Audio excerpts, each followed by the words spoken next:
Hello friends, welcome back to my channel Himanshu classes. दोस्तों, BPSC ने head teacher examination के लिए जो डीएलएड का सिलेबस निर्धारित किया है उसके अंतर्गत दोस्तों मैंने अपने चैनल के द्वारा आपको यूनिट 1 से यूनिट 4 तक की तैयारी करवा दी है एमसीक्यू के द्वारा।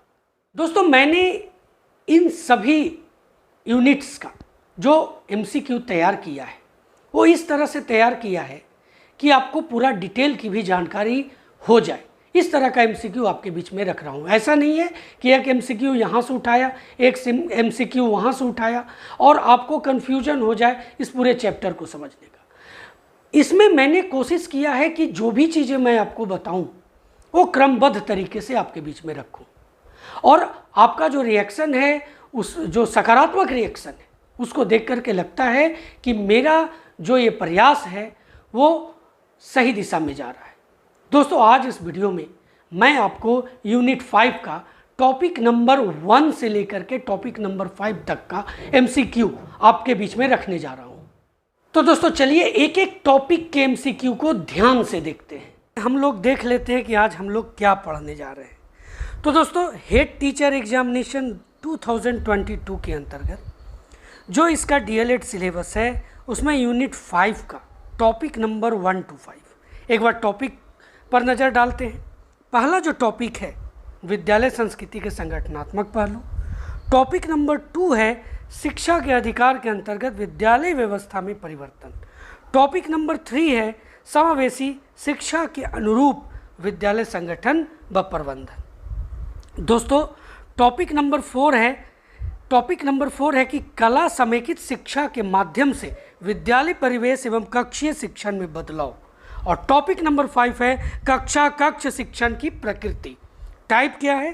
तो टाइप है एमसीक्यू विद डिटेल्स। दोस्तों, क्वेश्चन नंबर 1 है कि विद्यालय संस्कृति से आप क्या समझते हैं। अब ऑप्शन आप देख लीजिए।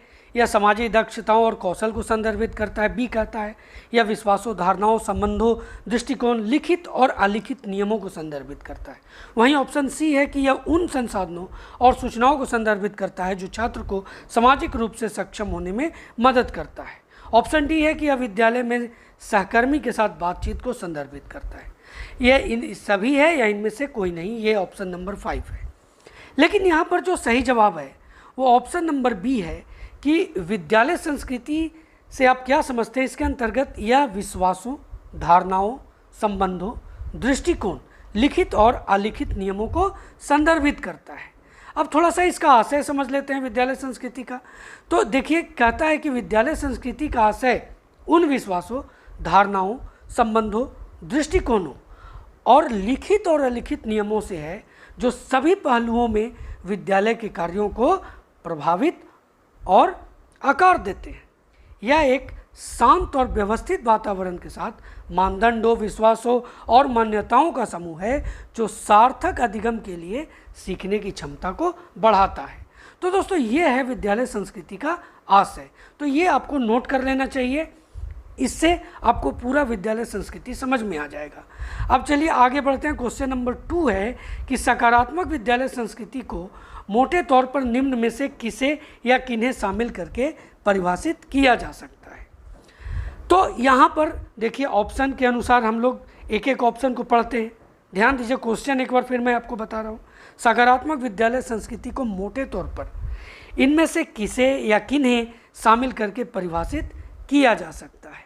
अब देखिए, पहला जो है तो वह है कि सामाजिक वातावरण, जिसमें एक सुरक्षित और देखभाल करने वाला वातावरण शामिल है जहाँ सभी विद्यार्थी आमंत्रित और महत्वपूर्ण महसूस करते हैं। तो ये ऑप्शन ए जो है सकारात्मक विद्यालय संस्कृति के अंतर्गत वो सही है। अब देखिए, सकारात्मक विद्यालय संस्कृति के अंतर्गत जो परिभाषित करता है इसे, उसमें दूसरा देखते हैं। तो दूसरा जो है दोस्तों ऑप्शन नंबर बी कि बौद्धिक वातावरण जिसमें हर कक्षा के सभी विद्यार्थियों को उनका सर्वोत्तम कार्य प्रदर्शन करने और गुणवत्तापूर्ण काम करने के लिए सहयोग और चुनौती दी जाती है। तो ऑप्शन नंबर बी भी सही है, ए भी सही है, बी भी सही है। अब चलिए ऑप्शन नंबर सी की ओर बढ़ते हैं। सी है कि नियम और नीतियाँ जो विद्यालय के सभी सदस्यों को सीखने और व्यवहार के उच्च मानकों के लिए उत्तरदायी ठहराती है। तो ये भी जो है ऑप्शन सी भी सही है। ऑप्शन डी कहता है कि परंपराओं और दिनचर्याएं उन साझा मूल्यों से निर्मित जो विद्यालय के शैक्षिक और सामाजिक मानकों का सम्मान और उन्हें सुदृढ़ करती है। ये ऑप्शन नंबर डी भी सही होगा। यानी ए बी सी डी ये सभी सही है। यानी सही ऑप्शन जो है, इसका सही जवाब जो है, किसके बारे में मैं आपको बता रहा हूँ? तो मैं आपको बता रहा हूँ सकारात्मक विद्यालय संस्कृति तो परिभाषित जो करता है। तो यह चारों जो ऑप्शन सही हैं और इसका सही जवाब होगा उपयुक्त में से एक से अधिक। चलिए क्वेश्चन नंबर 3 है कि प्रत्येक कक्षा में छात्रों के आने पर उनका अभिवादन करना यह किस विद्यालय संस्कृति को परिभाषित करता है? ऑप्शन ए सामाजिक वातावरण, बौद्धिक वातावरण, परंपराएं और दिनचर्याएं, संबंधों और बर्तावों के लिए नियम। तो इसका जो सही जवाब है दोस्तों वो है ऑप्शन नंबर ए सामाजिक वातावरण। तो आपको ये याद रखना है। चलिए क्वेश्चन नंबर 4 क्या है? क्वेश्चन नंबर 4 है कि विद्यालय की संस्कृति में सामुदायिक भागीदारी आवश्यक है क्योंकि, अब देखिए विद्यालय की संस्कृति में सामुदायिक भागीदारी क्यों आवश्यक है? अब यहाँ देखिए, अब ऑप्शन के अनुसार देखते हैं। यह शिक्षण में सामुदायिक हस्तक्षेप में सुधार करती है, यह शिक्षा प्रणाली में परिवर्तन करने के लिए समुदाय को सीधी पहुंच प्रदान करती है, यह सभी हितधारकों की बेहतरी के लिए विद्यालय और समुदाय के बीच सौहार्दपूर्ण संबंध विकसित करने में मदद करती है। वहीं ऑप्शन डी कहता है यह आंतरिक विद्यालय सामुदायिक संघर्षों को हल करने में मदद करती है। तो इसका जो सही ऑथेंटिक जवाब है ऑप्शन नंबर सी है, यह सभी हितधारकों की बेहतरी के लिए विद्यालय और समुदाय के बीच सौहार्दपूर्ण संबंध विकसित करने में मदद करती है। मैं आपको बता रहा हूँ विद्यालय की संस्कृति में सामुदायिक भागीदारी क्यों आवश्यक है उसके मामले में। दोस्तों क्वेश्चन नंबर 5 है कि स्कूलों को सामाजिक संस्थान कहा जाता है क्योंकि वे, अब देखिए ये एक भविष्य की पीढ़ियों में हमारी संस्कृति के ज्ञान, विचारों और रीति रिवाजों को संरक्षित और उन्हें स्थापित करते हैं।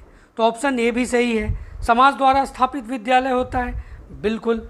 सामाजिक प्रगति के तरीके और साधन बताते हैं, ये भी सही है। सामाजिक समस्याओं के समाधान बताते हैं, ये भी सही है।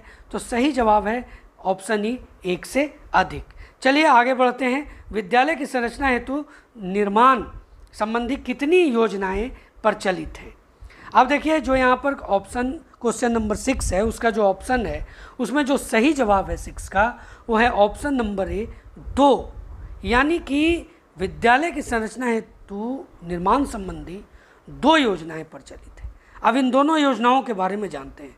देखिए ये दोनों योजनाएं हैं दोस्तों, एक है खुली योजना और एक है बंद योजना। अब खुली योजना क्या है इसके बारे में जानते हैं। देखिए खुली योजना जो है, खुली योजना में भिन्न भिन्न रूप वाली इमारतों का उपयोग किया जाता है, जैसे अंग्रेजी अक्षर की बनावट H type, E type, L type, T type, I type, Y type. ये जो है दोस्तों, ये जो है ये खुली योजना है। अब आगे देखते हैं दूसरा बंद योजना। बंद योजना क्या है? अब खुली योजना में देख लिए H type, E type, L type, T type, I type, Y type. बंद योजना क्या है? तो बंद योजना में 3 रूप आते हैं। एक ठोस आयत जिसको सॉलिड रेक्टेंगल, दूसरा आयत रेक्टेंगल। रेक्टेंगल क्या होता है? इसके बीचों बीच हॉल और अन्य जो कक्ष होते हैं उनका निर्माण होता है। शून्य आयत जो है हॉलो रेक्टेंगल, इसके बीच में खाली स्थान रहता है तो और इसके चारों ओर इमारत बनाई जाती है। आजकल खुली योजनाओं का अधिक प्रचलन है, ये ध्यान रखिएगा। क्वेश्चन नंबर 7 है कि एक सशक्त विद्यालय अपने शिक्षकों में निम्नलिखित योग्यताओं में से सर्वाधिक बढ़ावा देता है। इसमें से कौन सी योग्यता को सबसे ज़्यादा बढ़ावा देता है? जैसे स्पर्धात्मक अभिवृत्ति है, परीक्षण करने की प्रवृत्ति है, स्मृति है, अनुशासित स्वभाव है, या ये सभी है? तो इसका जो सही जवाब है ऑप्शन नंबर ए है, प्रतिस्पर्धात्मक अभिवृत्ति। चलिए आगे देखते हैं। क्वेश्चन नंबर 8 है कि प्रभावी विद्यालय प्रबंधन के सबसे प्रासंगिक संकेतक क्या है? अब देखिए यहाँ पर जो ऑप्शन ए है व्यावसायिक क्षमता, नेतृत्व, छात्र प्रदर्शन, अभिभावक संतुष्टि।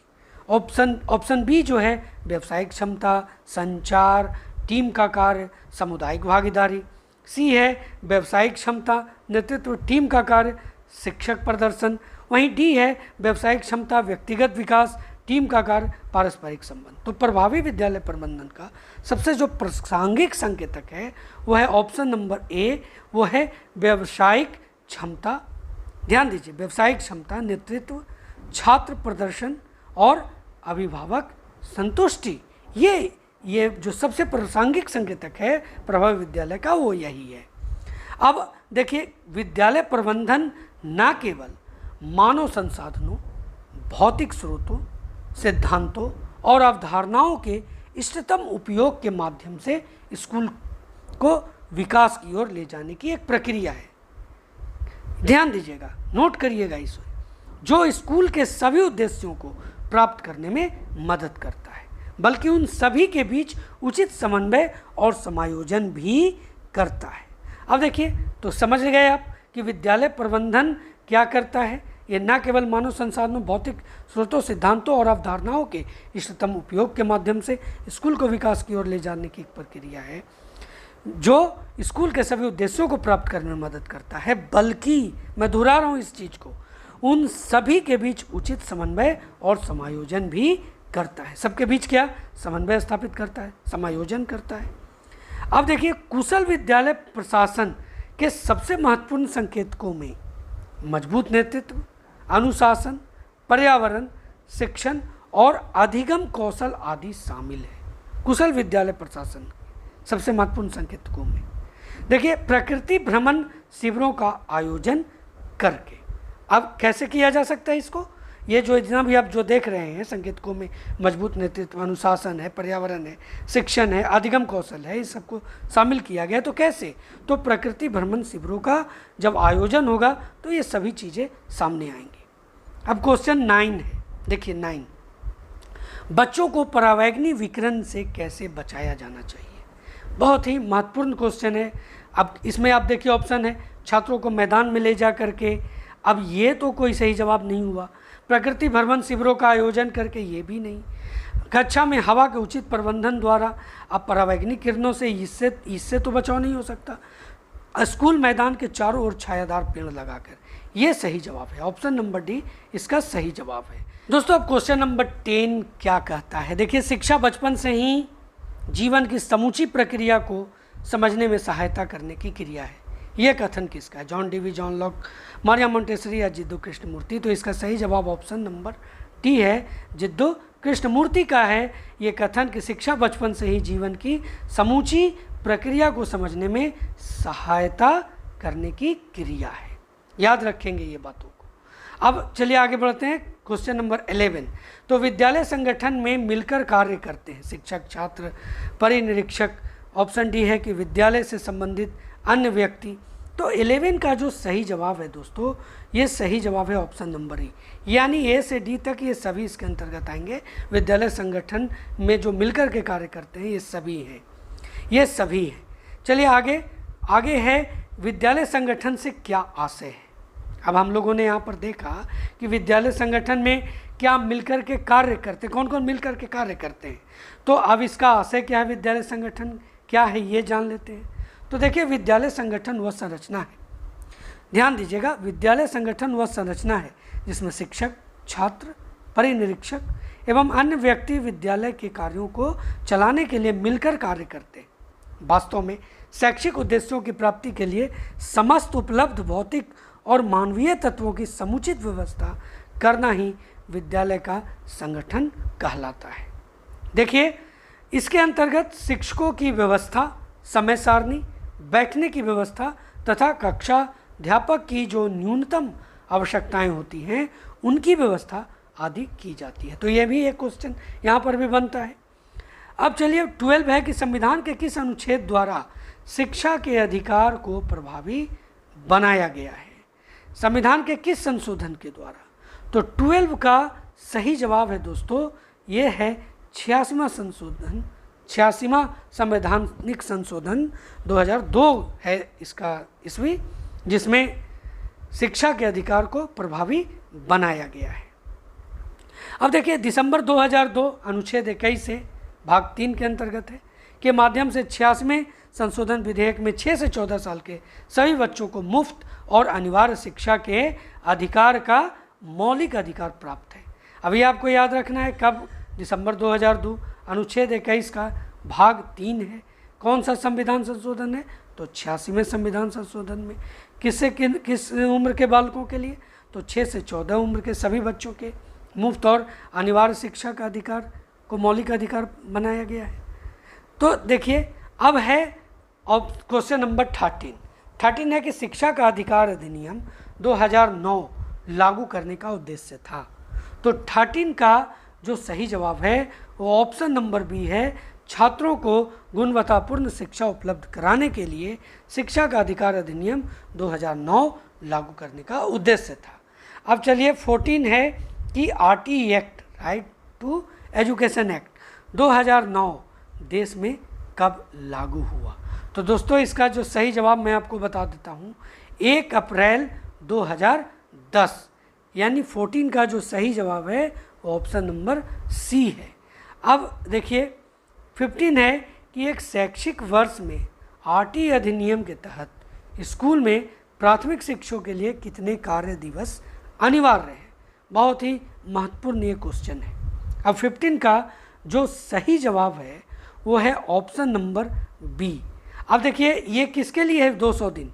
अब 200 दिन है प्राथमिक शिक्षकों के लिए कार्य दिवस।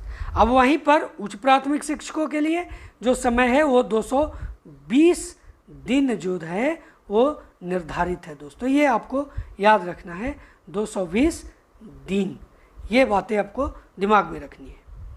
देखिए शिक्षा के अधिकार अधिनियम 2009, जिसे RT अधिनियम 2009 के रूप से भी जाना जाता है, 4 अगस्त 2009 को, ध्यान दीजिए समय 4 अगस्त 2009 को भारत की संसद के द्वारा अधिनियमित किया गया था। अब देखिए अधिनियम 1 अप्रैल 2010 को लागू हुआ और भारत के उन 135 देशों में से एक बना दिया भारत को। ध्यान दीजिए जब ये लागू हुआ RT एक्ट, कब? ये 1 अप्रैल 2010 को, तो 135 देशों में अपना एक स्थान भारत बना लिया, जिन्होंने हर बच्चे के लिए शिक्षा को मौलिक अधिकार बना दिया है। अब देखिए यहाँ पर क्वेश्चन नंबर 16 है कि निम्नलिखित में से RT की कौन सी धारा अध्यापकों के कर्तव्य से संबंधित है? तो 16 का जो सही जवाब है वो ऑप्शन नंबर सी है, धारा 24। ये याद रखेंगे कि RT की कौन सी धारा अध्यापकों के कर्तव्यों से संबंधित है? तो RT एक्ट 24। अब देखिए धारा 11 क्या है, 7 क्या है, 35 क्या है, ये जान लेते हैं RT एक्ट के तहत। अब देखिए धारा 11 जो है स्कूल पूर्व शिक्षा की व्यवस्था करने के लिए उपयुक्त सरकार।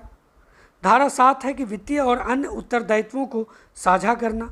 धारा 35 वही है कि निःशुल्क और अनिवार्य बाल शिक्षा का अधिकार अधिनियम 2009, ये धारा 35 है।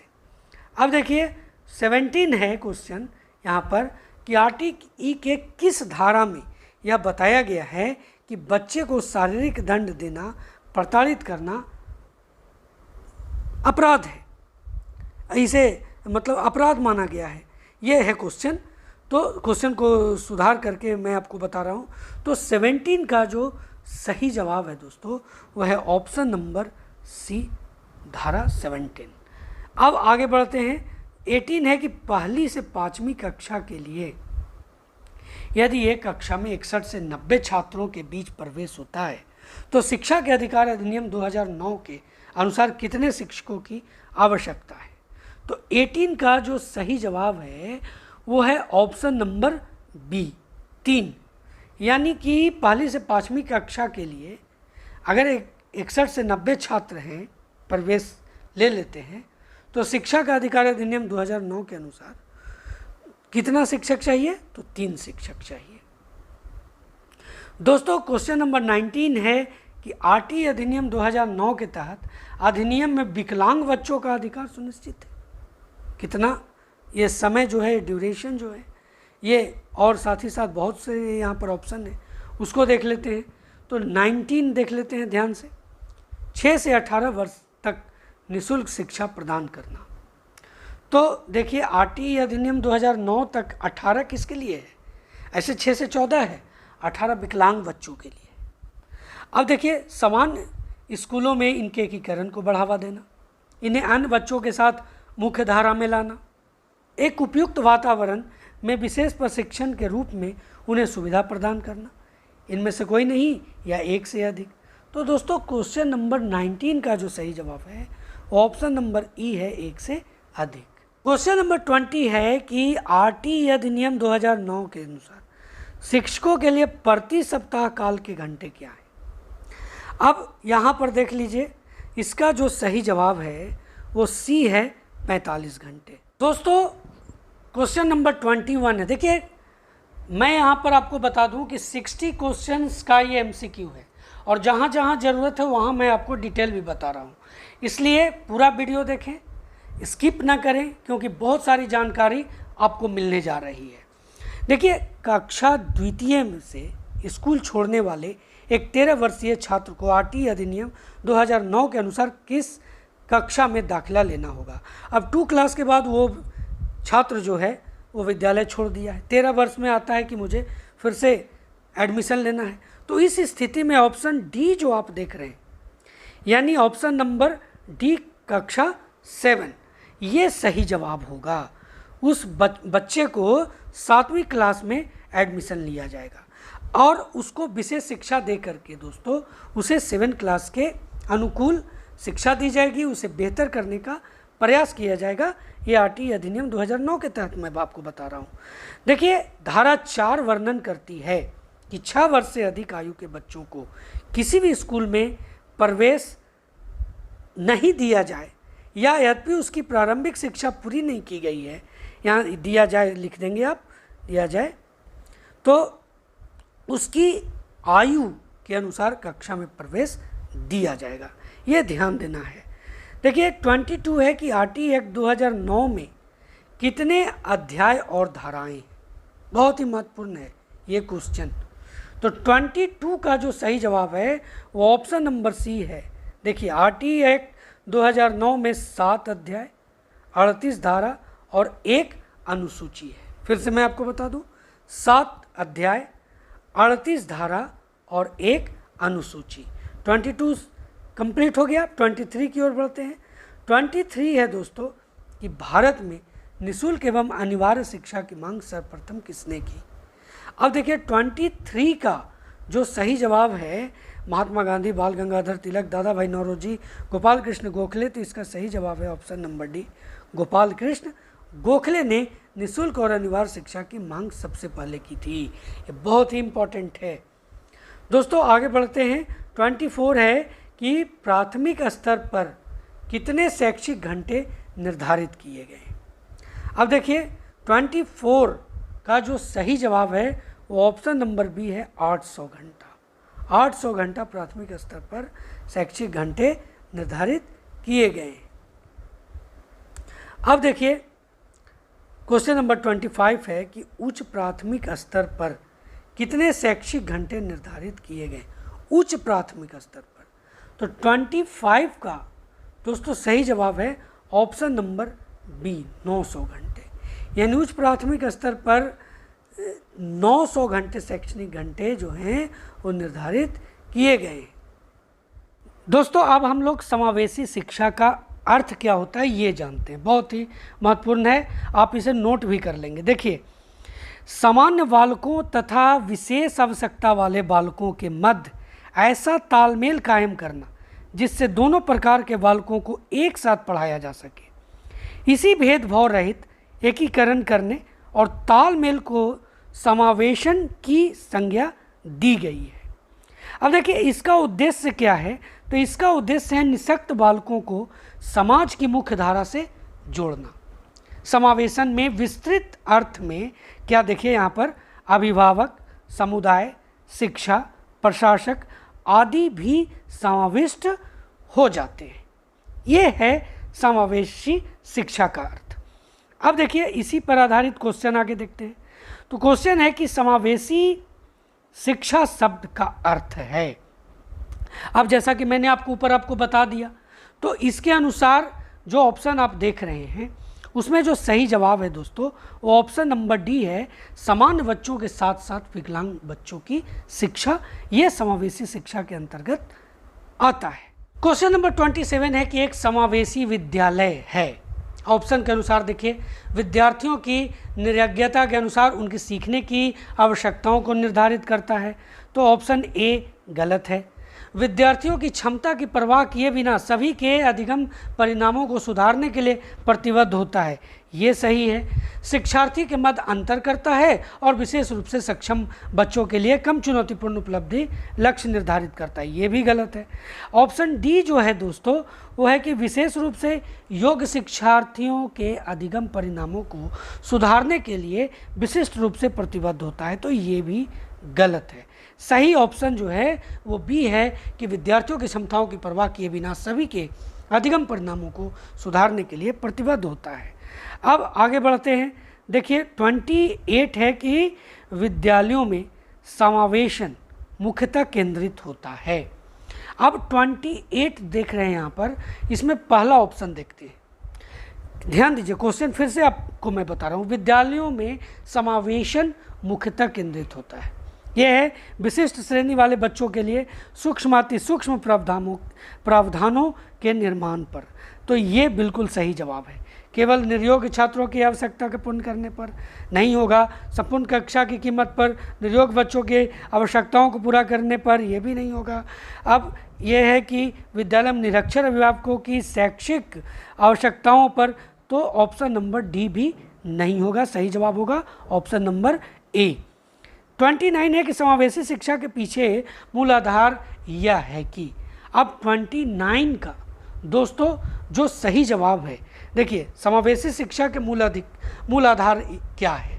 अब यहाँ पर यह ऑप्शन देख रहे हैं चारों, तो सही जवाब ऑप्शन ए है, समाज में विभिन्नता है और विद्यालयों को इस विभिन्नता के प्रति संवेदनशील होने के लिए समावेशी होने की आवश्यकता है, यह है समावेशी शिक्षा के पीछे मूल आधार।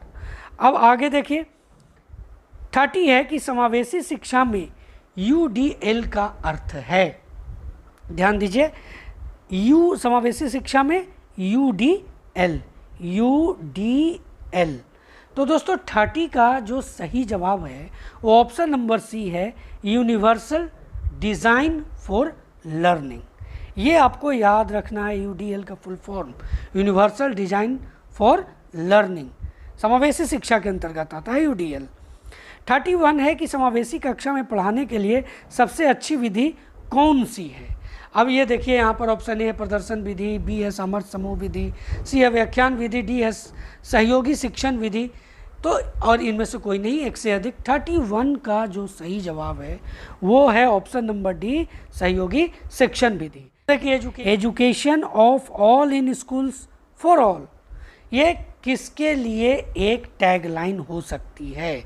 तो दोस्तों यहाँ पर ऑप्शन देख लीजिए, एकजुट शिक्षा, विशेष शिक्षा, समावेशी शिक्षा, सहयोगी शिक्षा, तो इसका सही जवाब ऑप्शन नंबर सी, समावेशी शिक्षा। 33 है कि समावेशी विद्यालय की स्थापना करते समय किन बिंदुओं को ध्यान में रखा जाना आवश्यक है। अब इसमें ऑप्शन ए है कि विद्यालय का वातावरण, तो समावेशी शिक्षा में बहुत ही महत्वपूर्ण है। प्रशिक्षित स्टाफ, ये भी सही है। कक्ष प्रबंधन, ये भी सही है। विकलांग बालकों के लिए विद्यालय में रैंप आदि की व्यवस्था, ये भी सही है। तो इसका जो सही जवाब है ऑप्शन नंबर ई, एक से अधिक। देखिए समावेशी विद्यालय हेतु जो संसाधन प्रबंधन है उसके बारे में देखते हैं। तो देखिए समावेशी शिक्षा के हेतु जो संसाधन प्रबंधन है, शिक्षण अधिगम हेतु आवश्यक सामग्री की उपलब्धता एवं उनके रख रखाव की समुचित व्यवस्था, कक्ष में पर्याप्त प्रकाश, हवा, ध्वनि स्तर और साज सज्जा की व्यवस्था, ये दूसरा नंबर आप देख लिए। उसके बाद है कि सामान्य फर्नीचर व विशेष फर्नीचर की उपलब्धता, उपयोग और रखरखाव की व्यवस्था का निष्पादन। नंबर 4 जो है वो है एकीकृत क्रियाकलापों को करने के लिए पर्याप्त स्थान और खेल के मैदान की व्यवस्था और खेल उपकरणों की उपलब्धता। 5 है शैक्षिक उद्देश्यों के अनुरूप बैठक व्यवस्था होना चाहिए। पाठ्यक्रम निपुणता, अनुदेशन, पर्यवेक्षण, अभ्यास, शैक्षिक तकनीक व व्यवस्थित अभिलेख प्रक्रिया का समुचित प्रबंधन। ये जो भी चीज़ें मैं आपको बता रहा हूँ वह समावेशी विद्यालय हेतु संसाधन प्रबंधन के बारे में बता रहा हूँ।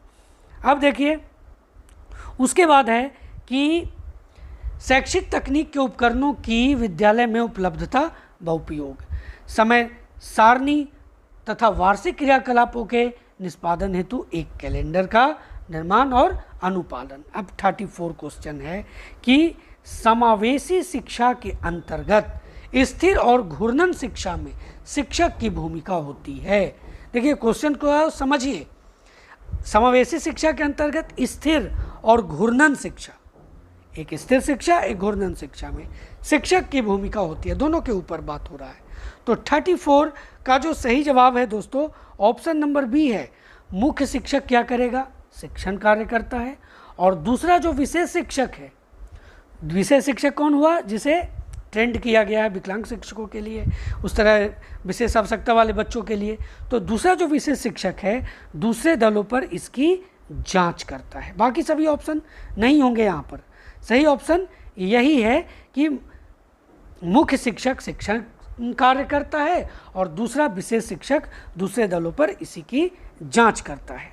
अब देखिए दल शिक्षक पद्धति द्वारा सामान्य व्यवहार में आने वाली समावेशी प्रथाएं क्या क्या हैं, इसके बारे में जानते हैं एक एक करके। देखिए पहला जो है एक शिक्षा एक सहयोग। ध्यान दीजिए पहला क्या है? एक शिक्षा एक सहयोग। इसमें क्या होता है? इस मॉडल में एक शिक्षक शिक्षा देता है और दूसरा प्रशिक्षित शिक्षक विशेष छात्र की आवश्यकता को और कक्षा को सुव्यवस्थित रखने में सहयोग करता है। ये किस मॉडल के अनुसार? एक शिक्षा एक सहयोग। हम लोगों ने यहाँ पर जो क्वेश्चन देखा है वो है कि स्थिर और घूर्णन शिक्षा में शिक्षक की भूमिका। ये जो दोस्तों ये जो है वो समावेशी प्रथा के अंतर्गत, वो उस प्रथा के अंतर्गत एक शिक्षा एक सहयोग में मैं आपको बता दिया। उसके बाद है एक शिक्षा एक निरीक्षक। क्या है? इसमें एक शिक्षा देता है, दूसरे की बात कर रहा हूँ, और दूसरा जो है छात्रों को निरीक्षण करता है। तीसरा जो यहाँ पर आप देख रहे हैं स्थिर और घूर्णन शिक्षा, जो इसके बारे में मैंने अभी आपको बताया, इसमें कक्षा को अनेक भागों में बांटा जाता है। मुख्य शिक्षक शिक्षण कार्य करता है, दूसरा विशेष शिक्षक दूसरे दलों पर इसकी जांच करता है। अब है समांतर शिक्षा। तो इसमें आधी कक्षा को मुख्य शिक्षक और आधी को विशिष्ट शिक्षा प्राप्त जो शिक्षक है वो शिक्षा देता है और दोनों समूहों को एक जैसा पाठ पढ़ाया जाता है। अब देखिए वैकल्पिक शिक्षा है। तो वैकल्पिक शिक्षा में मुख्य शिक्षक अधिक छात्रों को पाठ पढ़ाता है जबकि विशिष्ट शिक्षक छोटे समूहों को दूसरा पाठ पढ़ाता है। समूह शिक्षा है वह पारंपरिक शिक्षा पद्धति है, समूह शिक्षा, जिसमें दोनों शिक्षक योजना बनाकर शिक्षा देते हैं। यह काफ़ी सफल शिक्षण पद्धति है। कौन? समूह शिक्षा। दोस्तों 35 है कि समावेशी शिक्षा के संस्थापक कौन थे? तो इसमें डिक्रोली, डेविस, ब्लूम, नरेंद्र देव। तो 35 का जो सही जवाब है वो है ऑप्शन नंबर ए डिक्रोली। डिक्रोली जो हैं वो समावेशी शिक्षा के संस्थापक हैं, याद रखिएगा। कला शिक्षा, देखिए यहाँ पर क्वेश्चन है कला समेकित शिक्षा क्या है? कला समेकित शिक्षा। अब हम लोग आ गए हैं किस मामले में? हम लोग अब बात करेंगे कला समेकित शिक्षा के बारे में। तो कला समेकित शिक्षा क्या है ये जान लेते हैं। तो विभिन्न पाठ्यक्रम क्षेत्रों की विशेष विषय वस्तु के सिखाने के साथ कला को जोड़ देना ही कला समेकित शिक्षा है। ये आप नोट कर लीजिए, याद कर लीजिए, इससे बहुत सारे क्वेश्चन ऑटोमेटिक आप क्लियर कर सकते हैं। 36 क्वेश्चन यहाँ पर है कि निम्नलिखित में से कौन सी कला प्रदर्शन कला नहीं है? अब देखिए प्रदर्शन कला के बारे में मैं बात कर रहा हूँ, यहाँ पर जोर देना है कि आप प्रदर्शन कला नहीं है। अब देखिए स्वाभिनय, चित्रकला, संगीत, नृत्य।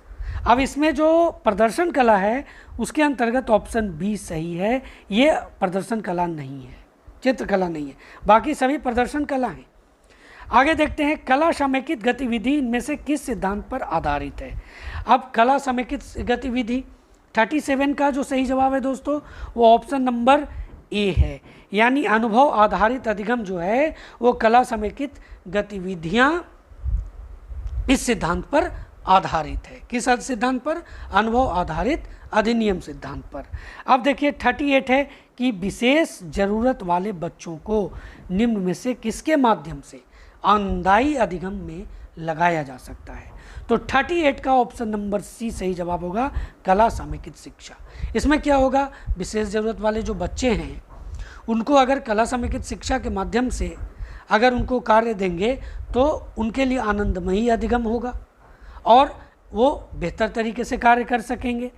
अब यहाँ पर देखिए कला समेकित शिक्षा की अवधारणा के बारे में हम लोग जानते हैं। देखिए कला समेकित शिक्षा की अवधारणा से तात्पर्य अन्य विषयों के साथ कला के एकीकरण करने से, अन्य विषयों के साथ कला का अन्य विषयों के साथ एकीकरण का तात्पर्य है कि विभिन्न प्रकार की कलाएं जैसे दृश्य कला, प्रदर्शन कला और साहित्य कला शिक्षण अधिगम सीखने सिखाने की प्रक्रियाओं का एक अभिन्न अंग बन करके शिक्षण को रोचक और मज़ेदार बनाती है। दोस्तों आपने अगर दीक्षा का ट्रेनिंग लिया होगा तो कला समेकित शिक्षा के अंतर्गत आपने बहुत सी बातों को जाना होगा। अब देखिए अगला क्वेश्चन है कि कला समेकित शिक्षा के माध्यम से विद्यालय परिवेश में कक्षाई शिक्षण में बदलाव आप कैसे करेंगे? तो देखिए कला के माध्यम से विभिन्न विषयों की अमूर्त अवधारणाओं को बहुत ही सरल और आसान तरीके से प्रस्तुत किया जा सकता है। इस प्रकार की शिक्षा अध्यापकों और बच्चों दोनों के लिए लाभप्रद है। इससे अध्यापकों की कक्षा बाल केंद्रित और आनंदमयी बन जाएगी और विद्यार्थियों के लिए रुचिकर हो जाएगी। अब चलिए आगे बढ़ते हैं क्वेश्चन नंबर 39 ऑब्जेक्टिव क्वेश्चन की ओर बढ़ रहे हैं। कौन कला प्रदर्शन कला का दृश्य रूप है? अब 39 का जो सही जवाब है दोस्तों वो ऑप्शन नंबर ए है, पेंटिंग। पेंटिंग जो है वो दृश्य रूप है कला का, बाकी जो है वो दृश्य रूप नहीं है, वो प्रदर्शन रूप है। अब देखिए यहाँ पर हम लोग देख लेते हैं, इसके बारे में जान लेते हैं। तो कला अभी व्यक्ति के लिए एक भाषा प्रदान करती है। यह अभिव्यक्ति कला के दृश्य रूप जैसे पेंटिंग, फोटोग्राफी, मूर्तिकला, ये जो भी चीज़ें मैं बता रहा हूँ यह दृश्य के रूप में है कला का, और प्रदर्शन रूप में नृत्य है, संगीत है, रंगमंच है, जादू का प्रदर्शन है। ये सभी आपको ध्यान रखना होगा, क्वेश्चन आएगा आपको कंफ्यूज ना करे, इसलिए इसे नोट भी कर लें, समझ लें। क्वेश्चन 40 है कि अगर पाठ्यक्रम में कला का समावेश हो तो इससे विशेष रूप में किस अवधारणाओं को स्पष्ट करने में मदद मिलती है? मूर्त, अमूर्त, समान, विशिष्ट या इनमें से कोई नहीं या एक से अधिक? तो 40 का जो सही जवाब है वो ऑप्शन नंबर बी है, अमूर्त। दोस्तों विद्यालयों में 41 में बता रहा हूँ कि विद्यालय में सिखाने की प्रक्रिया में कला समेकित शिक्षा का समावेश हो जाए तो इसका क्या प्रभाव पड़ेगा? बहुत इंपॉर्टेंट क्वेश्चन है और इसका सही जवाब है कि वह न सिर्फ बच्चों के लिए रुचिकर होगा बल्कि शिक्षक शिक्षिकाओं के लिए भी उनकी कक्षा बाल केंद्रित और आनंदमयी बन जाएगी, यानी ऑप्शन नंबर डी सही जवाब है। अब देखिए 42 है कि कला समेकित शिक्षा में कला को किस संदर्भ में लिया गया है? देखिए वीडियो बड़ा हो रहा है लेकिन बहुत ही महत्वपूर्ण है, इसलिए इससे आपको घबराना नहीं है। 42 जो है कला समेकित शिक्षा में कला को किस संदर्भ में लिया गया है? तो 42 का जो सही ऑप्शन है वो ऑप्शन नंबर ए है, शिक्षण शास्त्र का एक टूल है। कला समेकित शिक्षा में कला क्या है? तो शिक्षण शास्त्र का एक टूल है, याद रखेंगे। अब 43 है कि AIL का फुल फॉर्म क्या है? अब देखिए 43 का सीधे सीधे मैं आपको आंसर बता देता हूँ, आर्ट इंटीग्रेटेड लर्निंग, कला समेकित शिक्षा AIL। दोस्तों आर्ट इंटीग्रेटेड लर्निंग एक शिक्षण मॉडल है। देखिए यहाँ पर 2 बार शिक्षण है, इस एक को काट दीजिए। एक शिक्षण मॉडल है जो कला के माध्यम से सीखने पर आधारित है। यह पाठ्यक्रम विद्यार्थियों को अपने विषय के शिक्षण में AIL सीखने और अभ्यास करने में सक्षम बनाने पर केंद्रित है। ये ध्यान रखेंगे, याद रखेंगे इसको। 44 है कला समेकित कक्षा शिक्षक के लिए किस प्रकार माहौल बनाती है? शिक्षक केंद्रित, बाल केंद्रित, अरुचिकर, संकीर्ण। दोस्तों सीधे सीधे इसका जवाब है ऑप्शन नंबर बी, बाल केंद्रित। अब 45 है कि किन विषयों को कला के साथ परस्पर संबंधित करने के लिए तैयार किया जा सकता है। तो 45 की मैं आपको बता रहा हूँ, 45 के बारे में। अब देखिए किन विषयों को कला के साथ परस्पर संबंधित करने के लिए तैयार किया जा सकता है। अब यहाँ पर देखिए भाषा, सामाजिक अध्ययन, विज्ञान, गणित, ये सभी होंगे, यानी सही जवाब ऑप्शन नंबर ही होगा, एक से अधिक। दोस्तों 46 है कि एक शिक्षक के लिए सबसे महत्वपूर्ण क्या है। तो ये जो ऑप्शन देख रहे हैं, कक्षा के अनुशासन बनाए रखना, कक्षा में समय का पाबंद होना, छात्रों की कठिनाई को दूर करना, अच्छा वक्ता बनना। तो 46 का जो सही जवाब है वो ऑप्शन नंबर सी है, छात्रों की कठिनाई को दूर करना। 47 है कि यदि शिक्षक छात्रों को विषयों के चयन में मदद करते हैं तो यह उनकी कौन सी भूमिका है। तो 47 का सही जवाब है ये परामर्श दाता की भूमिका है, न सलाहकार की, न प्रशिक्षक की, न मित्र की। ऑप्शन नंबर ए सही जवाब है। 48 है कि शिक्षक की भूमिका है ज्ञान का स्थानांतरण करना, ज्ञान देना, कौशल अर्जित करने में प्रशिक्षित करना, ज्ञान निर्माण का सरलीकरण। तो 48 का जो सही जवाब है ऑप्शन नंबर डी है, ज्ञान निर्माण का सरलीकरण शिक्षक की भूमिका है। क्वेश्चन नंबर 49 है कि एक लोकतांत्रिक कक्षा में एक शिक्षक का कार्य है छात्रों को बिना किसी हस्तक्षेप या सुझाव के पूरी तरह से स्वतंत्र विकल्प की अनुमति दे। छात्रों को बताएं कि विभिन्न विकल्पों में से कौन से बुद्धिमान विकल्प हैं। सी है कि छात्रों को बुद्धिमान विकल्प बनाने में अधिक सक्षम बनने में मदद करें। और ऑप्शन नंबर डी है कि विद्यार्थी के लिए स्वयं चुनाव करें अब विकल्प का।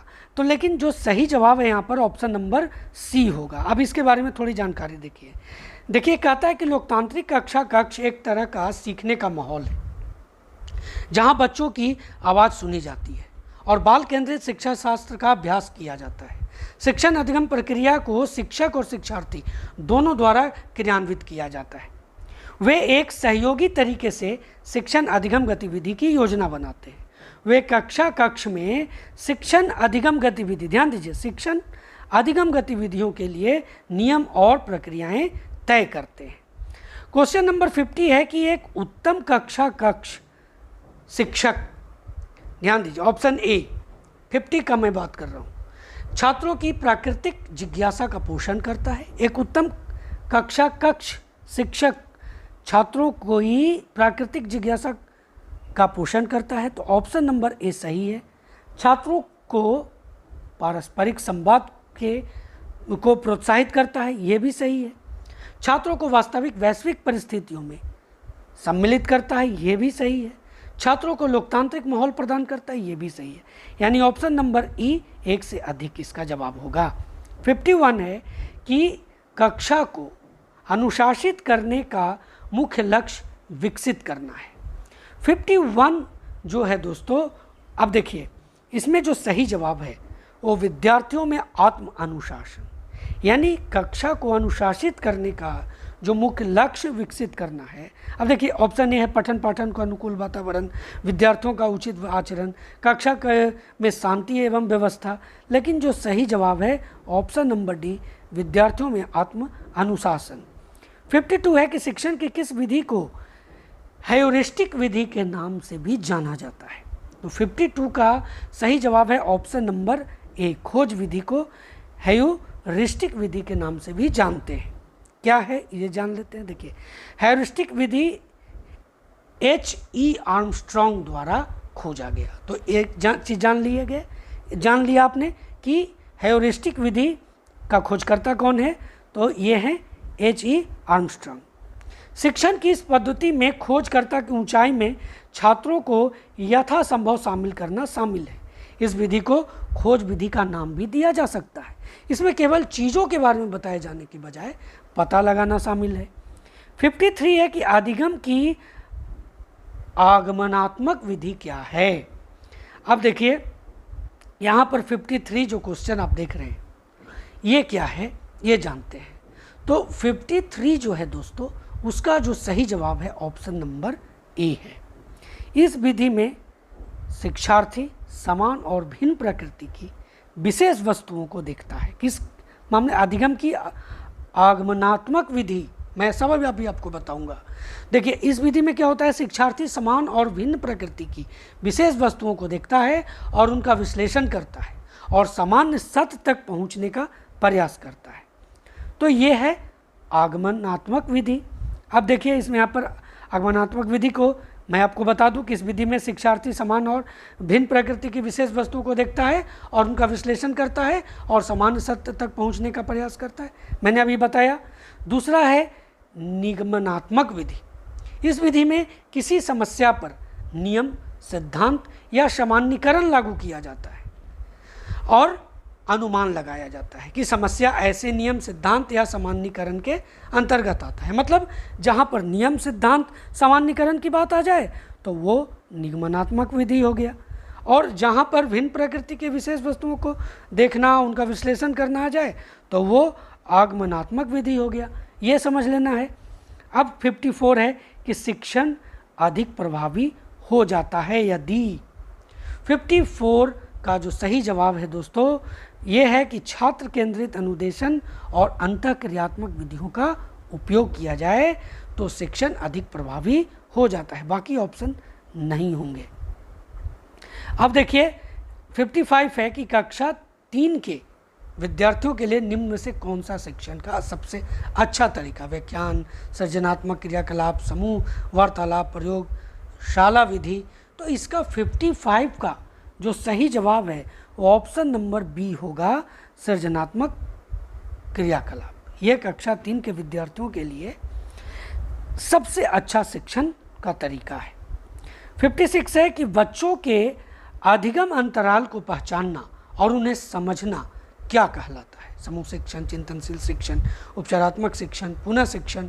तो 56 का जो सही जवाब है वो ऑप्शन नंबर सी है, उपचारात्मक शिक्षण। यानी बच्चों के अधिगम अंतराल को पहचानना और उन्हें समझना उपचारात्मक शिक्षण के अंतर्गत आते हैं। देखिए अब 57 है कि ब्लूम के अनुसार शिक्षण के कितने पक्ष होते हैं? मैं पक्ष भी बताऊंगा आपको, और इसका सही जवाब है 57 का ऑप्शन नंबर बी, यानी 3 पक्ष होते हैं शिक्षण के। अब शिक्षण के 3 पक्ष कौन हैं?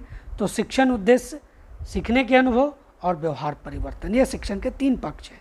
58 है कि एक बहुसांख्यिक कक्ष में अध्यापिका सुनिश्चित करेगी कि आकलन में निम्नांकित में से क्या सम्मिलित हो। तो 58 का सीधे सीधे मैं आंसर बता रहा हूँ और वो है ऑप्शन नंबर बी, अपने विद्यार्थियों की सामाजिक सांस्कृतिक पृष्ठभूमि को जान लेगी। तो बहुसांस्कृतिक कक्ष में अध्यापिका सुनिश्चित कर लेगी कि आकलन में विद्यार्थियों की सामाजिक और सांस्कृतिक पृष्ठभूमि सम्मिलित है, एक बहुसांस्कृतिक कक्ष में। अब आगे बढ़ते हैं। 59 है कि शिक्षण विधियों में एवं शिक्षण नीतियों में अंतर होता है। बहुत ही महत्वपूर्ण सवाल है ये। और 59 अब देखिए का जो ऑप्शन मैं आपको बता दूं, प्रारूप का, सिद्धांत का, उद्देश्यों का, पाठ्य वस्तु का या कोई नहीं, एक से अधिक। तो 59 का जो सही जवाब है वो सी है, उद्देश्यों का। शिक्षण विधि और शिक्षण नीतियों में उद्देश्य का अंतर होता है। दोस्तों क्वेश्चन नंबर 60 है कि कक्षा में आपके छात्रों के ज्ञान के निर्माण में एक शिक्षक के रूप में आपकी क्या भूमिकाएं हैं? अब यहाँ पर 3 चीज़ें हैं। पहला, कक्षा में सहकारी और सहयोगी शिक्षण का समर्थन करना। दूसरा, स्कूल के बाहर के लोगों के साथ स्कूल में गतिविधियों को जोड़ना। तीसरा, उन्हें अधिगम की प्रगति के आत्मविश्लेषण और आत्म मूल्यांकन के लिए प्रोत्साहित करना। अब देखिए यहाँ पर जो ये तीनों है, ये तीनों सही है। अब ये तीनों जब सही है तो ऑप्शन देखते हैं, ए में 1 और 2, बी में केवल 2, सी में 1, 2, 3। तो इसका सही जवाब ऑप्शन नंबर सी होगा, 1, 2, 3, यानी तीनों इसका सही जवाब होगा। तो दोस्तों यह था यूनिट 5 का टॉपिक नंबर 1 to 5 का MCQ विद डिटेल। दोस्तों उम्मीद है आपके एग्जामिनेशन के लिए ये कारगर साबित होंगे।